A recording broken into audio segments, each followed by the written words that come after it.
people used to ask me, so what's the hardest thing you have to do owning a business?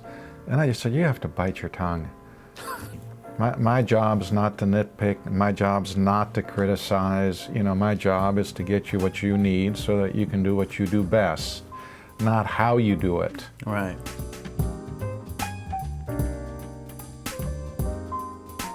All right, I like to start these with really like deep, intricate questions.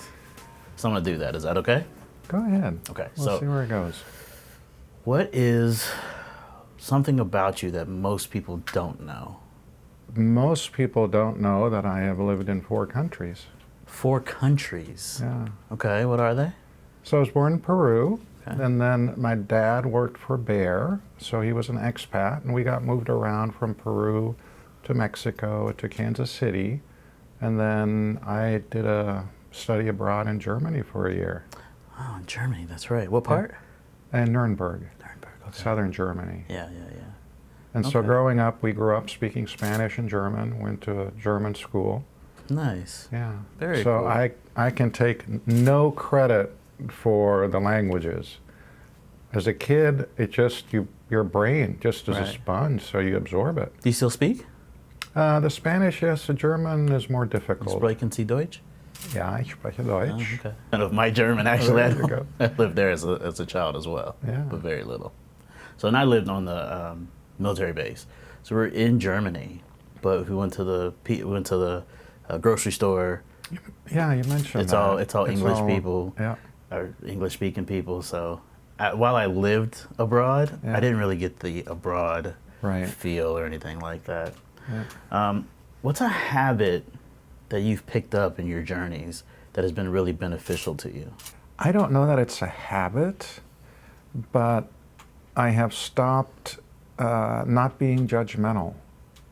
Interesting. So a long time ago, somebody much wiser than me said, you can't criticize the people that are on your team. You have the team that you've got. You got to make the best of it because there's nothing else out there. That's true. And so it was kind of a moment where you go, you got to change your ways, dude. You got to stop judging people for what you think they should be. You need to accept them. You need to look at people. Everybody has something good. Yeah, for And sure.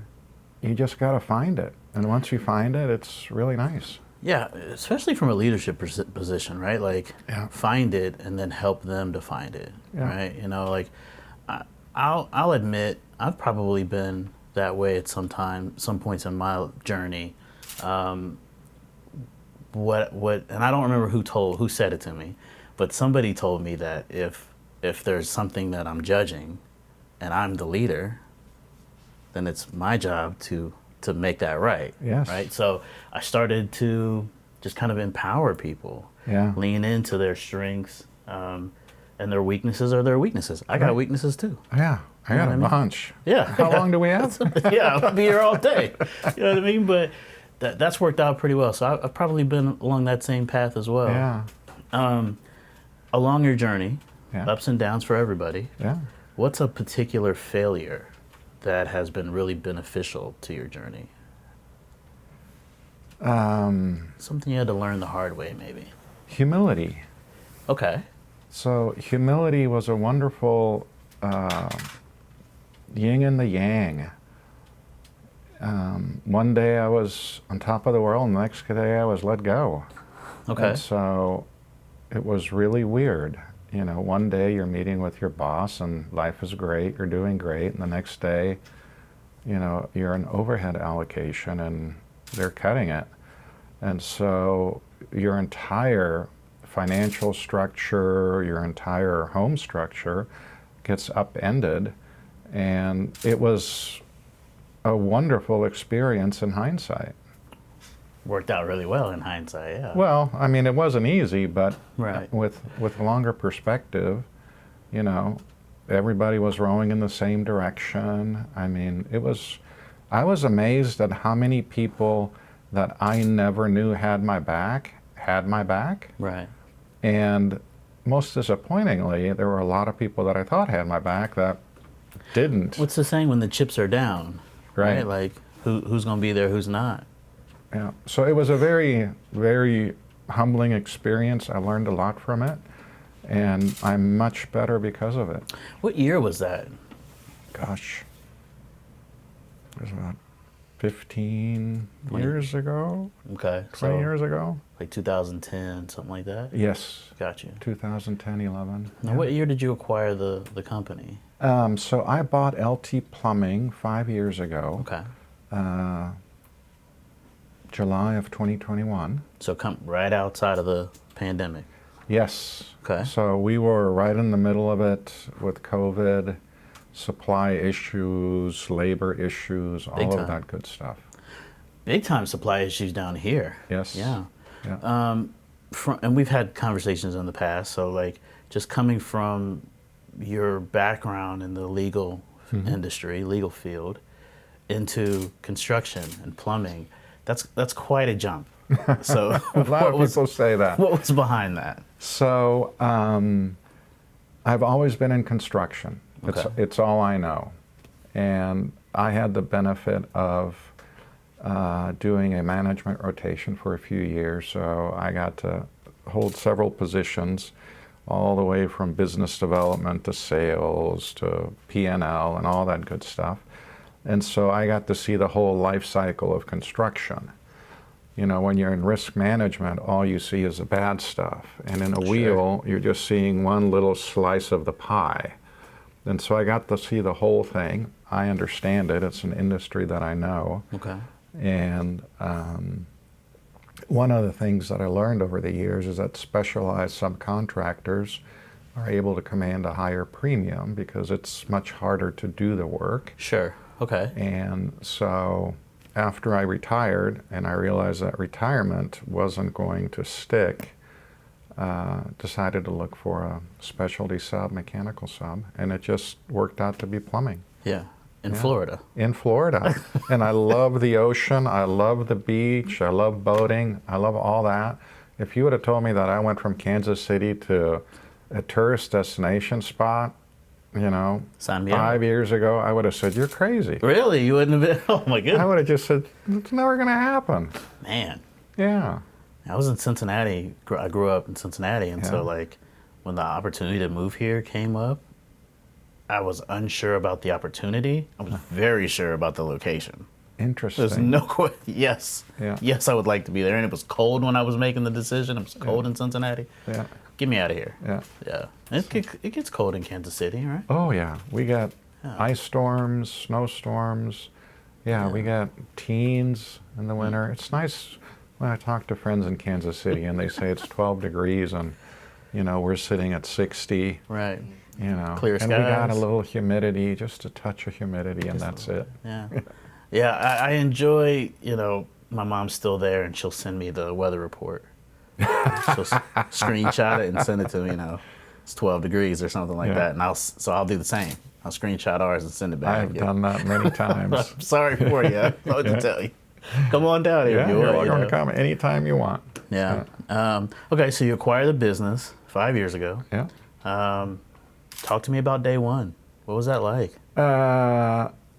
Day one, very, almost surreal. You know, Okay. you're meeting a lot of people. They don't know what's going on. You know, it's a small business, so there's no publication. Everything's confidential, and so you just kind of spring it on them, and you do the best that you can just to Right. smooth out the transition. How many employees? At the time, we had 32, I think, Where are you at now? about 70. Yeah. That's fast growth. We've done very well. Yeah. Yeah. Yeah. Beyond the first day, Yeah. talk to me about the first major obstacle, because lots of little obstacles day one, week one, month one, but like what was the first major, how are we going to figure that out? I guess I don't know that we had a major obstacle. I mean, I view my role as simply making sure, you know, my people have what they need to do what they do best. And so the prior owner had placed kind of constraints on him and said, you know, I don't want to work on any project that's more than $1 million I just want to have one of those. And I come from industry where you have billion-dollar projects. Right. And so the figures never intimidated me. It's the same process, whether you're building a $100,000 Right. project or $1 million project or a 10 million. The process is the same. And so when I bought the business, the first thing I did was, if it makes sense, let's go for it. Right. Right? So long as it's in our wheelhouse, we have the resources, and we have an execution plan. Right. And we have a plan B in case, it's construction, so things aren't going to go as planned. I said, go for it. And they did, and it was a most wonderful thing to see, a group of people that had been kind of held down. Yes. To just watch them. There's a spring in their step. They're working long hours. They're happy. We're getting large projects. Right. And so for me, it wasn't, an oh crap moment. It was like, let's go. And we're going to have headaches, and I have a lot more gray hair because of it. But it's all positive. Yeah. Right? Yeah. And so, labor, supply issues, quality, all that good stuff. But that's growing pains. Those are good pains to have. Good problems to have. Yeah. Opportunities. Yeah. And it's really surprising who steps up, just never know. And you'll find out. And it's really not disappointing, but it just kind of, well, maybe it is disappointing that, people that you peg as, he would be a great foreman. Right. And then 2 weeks later, they go, I don't ever want that job again. Nobody wears their hard hats. Nobody does what I ask them to do. I tell them to stop smoking, and they don't. And we're like, well, that's part of being a foreman. Part of the job. Yeah. And some people just want nothing to do with that. On the flip side, some people you don't think it's for them, they might step up and show you that it is. Yeah. So we've had some of those. So that's all been very interesting, but yeah. Okay. So doubled in size from an employee standpoint. So first year our revenues went up 50%, second year 50. So we tripled our revenue in 3 years. Yeah. Last year is flat to down by about 10-20%. Okay. A lot of projects, the Trump tariff posturing just delayed because nobody was going to finance a project. Pulling the trigger on anything without knowing how much it was going to cost. So that, and I don't think that's limited to LT Plumbing. I think that's just in the region. Mm-hmm. Yeah. Yeah, industry and lots of industries affected that way. Mm-hmm. So I'd anticipate it at some point coming back because you've got your processes in place and things like that. So that's kind of the benefit of putting those processes in place, because when the business picks back up, you're prepared for it. And you have to be. Yeah. I see so many businesses that will grow rapidly, really fast, but they don't have the systems in place to support it. And it's a gift and a curse, right? There's new opportunity coming in, but it kind of just exposes things. Whereas, how do I say, like my first 2 years in business, I didn't know anything about business, It's a lot of momentum. That's okay. That momentum will kind of drive and sustain the business. But when the momentum kind of wears off and the business new business continues to come in, it will shine light on all those holes, those systems that are in place. Yeah. So the first 3 years, I spent most of the money just upgrading the fleet. So when I bought the business, our vehicles were, I'd say on average, 6 to 8 to 10 years old. Wow. And now they're all new. They're all on average 2 to 3 years old. Nice. And bought a whole bunch of excavators. My view is that if we rent something for 3 months, we're just going to buy it. Yeah. And then in the last year, my biggest investment has been in human capital. Just finding right people that are expensive, but they're good at what they do. And so, to your point, part of the growing pains is, all of your back office, your accounting system, your project controls for construction.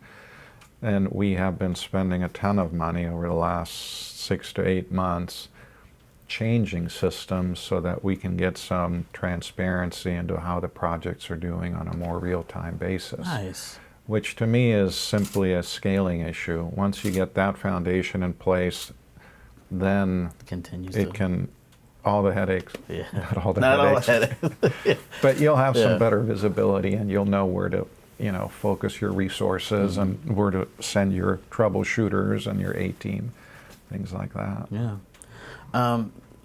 Let's shift over to how LT works with the clientele. Okay. In your business, in your industry, like client service has got to be huge, right? Like the way you treat a client, the experience that they have. Are there changes or things that you've added to LT since taking over on the client experience side? So I'm a pretty black and white, transparent guy. Good. And so I go to the job sites, I kick the tires, I see what's going on, I talk to the customers. They know that they can call me, and if they call me, then they'll know that the next day it'll get taken care of. Right. And so I don't know that I've added anything other than just Maybe just being you. emphasizing that, if we break it, we fix it. I don't care how you broke it. Yeah. Just fix it. Just fix It's it. on us. And, you can't sit there. I always say, in construction, a lot of times problems are not unique. So it's not just that Chris messed up. It's probably Chris and Alex screwed it up. Right. And so I always say, don't bother fighting about it. Just fix it. Yeah. I have a very strong project first attitude, which Love it. is project, you always got to do what's in the best interest of the project, not in yours. If you got to work a weekend to make sure that, the cement guy doesn't get delayed, that's what you're going to do. You're not going to argue about it. You just get it done. Well, because if the cement guy gets delayed, then something else gets delayed, and It's a ripple effect. Right. And I always say, if you take care of the project first, at the end of the day, you'll be arguing about $1. That's If right. you don't, you're going to be fighting over $10. Right. And that's not something that you want. Absolutely. It's well said. It's the way it is. Talk to me about biting your tongue. Like, can you describe a scenario where you're having to bite your tongue? Oh, gosh. So after about a year of owning LT Plumbing, people used to ask me, so what's the hardest thing you have to do owning a business? And I just said, you have to bite your tongue. You're watching 50, 60 people, and so in your mind, you're constantly having ideas or thinking about things or asking yourself, why are you doing that when you could be doing that? And Right. I just had to remind myself that's not my job. Interesting. My job's not to nitpick. My job's not to criticize. My job is to get you what you need so that you can do what you do best, not how you do it. Right. There's a dozen ways to skin a cat, so to speak. And Right. I had to learn real quick to just bite your tongue. Don't worry about it. Interesting. You got to let people do what they do. And it's just, That's interesting. it's hard. It's very hard, yeah. Especially if you're a type A guy. You've just invested your entire net worth into a business and you're watching people and you're like, oh no, don't do that, don't do it. And you're kind of going to go, dude, pick your battles. Yeah, I've talked about this on the show.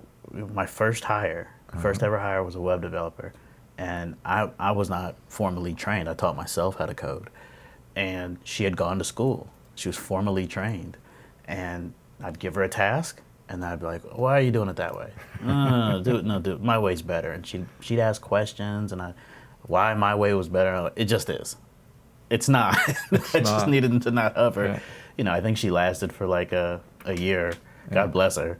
But it was like a hard lesson I had to learn. Like, man, if I would have just empowered her to do her work that she enjoys, she probably would still be on the team. You know what I mean? Right. It's a hard lesson I had to kind of look in the mirror and learn. Yeah. You got to understand, you got to stay in your, well, for me, I had to learn, you got to stay in your lane. You got to focus on what I do best, not what they do best. Right. And all the stuff that you can get lost in. I could spend all day on the details and I wouldn't get anything done. I certainly wouldn't do my job. Not your job, right? Right, and it's hard to do. It's hard to let go of the business in that sense, knowing that you're the one that's on the line, not Yeah. them. So Yeah, it's as much as they may love their job, it's a job, right, right? You can't. It's your baby. Yeah. You can't look to the left or anything like that. You can't take a different position. It's your baby. yeah. I get it. It definitely is hard. In my position, I was, trying to relate to what you're saying or with your company. Like, I was the guy, I was the operator. Right? I was the dude executing every day. And so, yeah, to leave it in somebody else's hands, Yeah. it's tough, but you're 100% right. Yeah, Like, you empower them and let them do what they're best at. Yeah. Not only will they be great at it, but you'll be able to focus on what you need to focus Yeah. on. I always jokingly say, my job's to make sure that you do what you do best, and I'll just throw in some adult supervision every once in a while. Every once in a while. Every once in a while, I'll just try to correct a little bit. Yeah. But yeah. I love it. Yeah. So going last 5 years, you've hired conceivably 30 plus people, 40 plus people, Yeah, we've hired a a lot. lot of people. Yeah. What do you look for? What is something that's not on the resume that you're looking for in an applicant? It's really hard. Yeah. I've gotten to the point where right now, I don't know how to read anybody. I've made so many bad judgment calls or just kind of missed it that Yeah. if you were to say, hey, Alex, are you good at hiring people? I would say, I haven't got a clue how to do it. Yeah, I mean, what I have found, not that I'm great at it, Yeah. what I have found is if I interview somebody, like a stranger, Yeah. it is not them, it's their representative. And that's not to say that they're in a negative way putting on airs. That's what my dad would have said, putting Oh, on sure. airs. Yeah, you yeah. know? I think it's just human nature. Yeah, I need this job. I'm going to put my Right, best foot this is forward. not me, by the way. Yeah, no, yeah, okay, yeah. No, I mean, like, I just think that. Goodness gracious. No, it's not. We've had lunch. You're the same guy. I think that, like, it's human nature to just kind of put your best foot forward.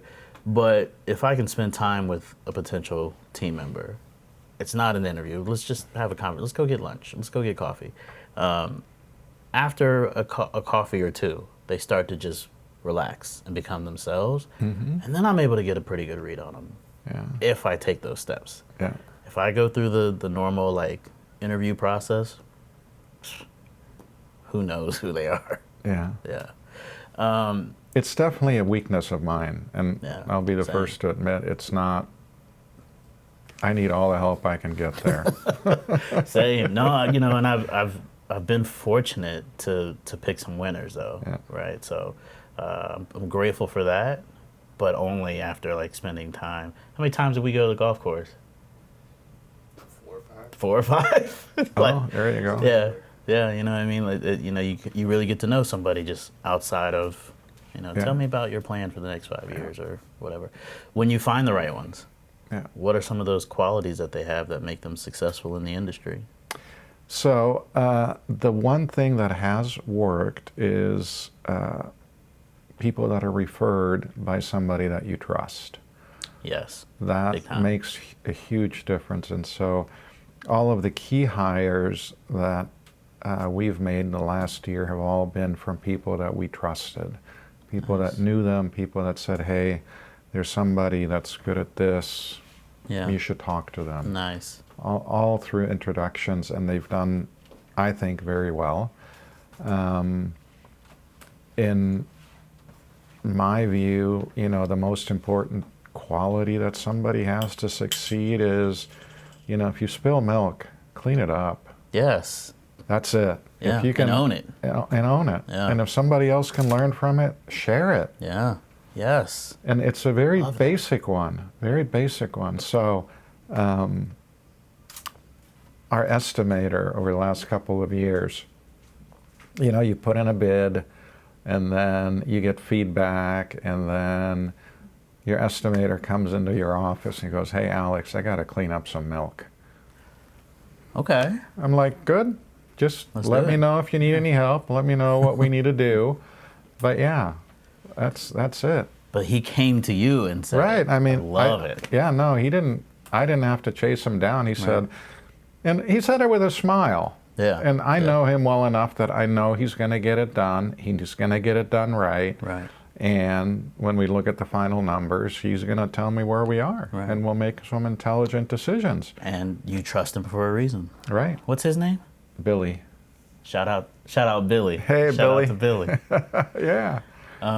No, that's a cool example. I appreciate that. Yeah, and you got to have, I mean, so the most important thing in my mind is trust. People have to know that you got their back, they got your back, and it's a journey. I mean, it's not a day-to-day thing. You're in it, and Together. you got to make the best of it. Yeah. Yeah, 100%. You know, something I love to say around here, because team members will ask me questions, and I'll just say, it's in your capable hands. There you go. Like, complete trust. Yeah. You handle it. It's in your capable hands, because I want them to know that I gave you that position for a reason. Yeah. You earned it. You earned that position for a reason. You earned that role for a reason, and I trust it. Yeah. Along your journey, Yeah. talk to me about inspiration. Like, who's been the biggest inspiration for Alex? So, I don't know that it's inspiration, but one of the, I don't know whether it's a founding principle of mine, but I grew up in a corporate environment. I had many bosses, and I saw what the good bosses did, and I also saw what the bad bosses did. Yeah. And so I take my inspiration from all the good bosses that I had, and part of my commitment to my people is that I'm only going to do what the good bosses did with me, and I'm never going to do what the bad bosses did to me to you. Yeah. And so I don't know if that's inspiration, but it's kind of my guiding I think so. principle. There's lots of good people out there, mirror what they do.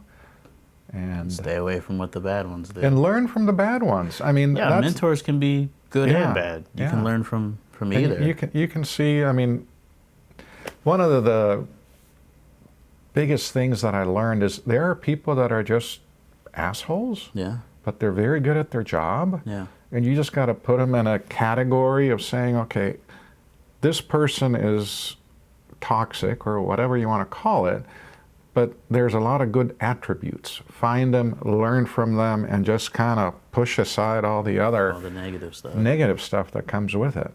Yeah, same, right? Like, I've got mentors that I take a lot of what I do from, good stuff. And then I also have mentors where they don't know they're a mentor. Yeah. They did things, that I would never do to a team member or a client or whatever. And I kind of have taken that from them as well, even still follow. Yeah. I still keep my eye on them. And from time to time, this morning, I will see one on social and go, oh yeah, that's not something that I would do, but put it that in the back of my head and remember that for the future. Yeah. I love it. What's the next 5 years look like? So it's going to be, I think, a fun 5 years. Okay. So I looked at buying other plumbing companies since I've been here, Interesting. and it just never worked out. Once you get into the weeds, what you think you're buying is not really what's out there, Right. or there's no real succession plan once the owner leaves. It's Right. kind of like, bye, good luck to you, and unless you have somebody sitting on your bench that you can parachute in at $150,000 a year, the financials just don't work and the resources aren't there. And so we have recently pivoted, which means I'm done trying to chase things that don't exist. Okay. And so we are starting a division doing track homes. And so Really? in terms of human capital, we have hired two great guys that know the industry inside and out, and they're doing great. They're talking to customers. They Love it. may get their first job soon. Okay. And it's an industry that we knew nothing about. But we did not have the manpower that had the background in it. Right now you do. And now we do. And so that's part of just stay in your lane, Alex. You hired them because they know what they're doing. Yeah. And, you know, I mean, you do your checks and balances and you ask the questions and you listen to the conversations to see if it's making sense or not. And then you got to let them run. Yeah. And Yeah, so right 100%. now we're in the let them run phase. So there's going to be a lot more gray hair up here in about 2 years. Yeah. Worth it though. Yeah, but But it'll worth be it. fun to watch them, and they'll go through the same thing that we went through, which Yeah. is, you know, manpower issues, quality issues, stubbing your toe, and they know my view. Right. I don't you care spill how it milk, happens. Yeah, you spill milk. Fix it. Fix it. We'll deal with the financial side later. I think that it's cool that you've got these processes for your business, right? That they're gonna stub their toe and things like that, sure. But I bet it's a whole lot quicker of a learning curve for this pivot than it was for yours. Oh, absolutely. Because of all those systems in place. Not only that, but the people in place know what they're doing, and so every conversation that I've had with them, overheard with them, they know their stuff, and so I'm pretty sure I'm not going to have that many sleepless nights. All right. Absolutely. Alex, this was so much fun. Oh, I enjoyed it. Thank you so much for oh, joining. no, Appreciate enjoyed it, it. Chris, as always. Yeah.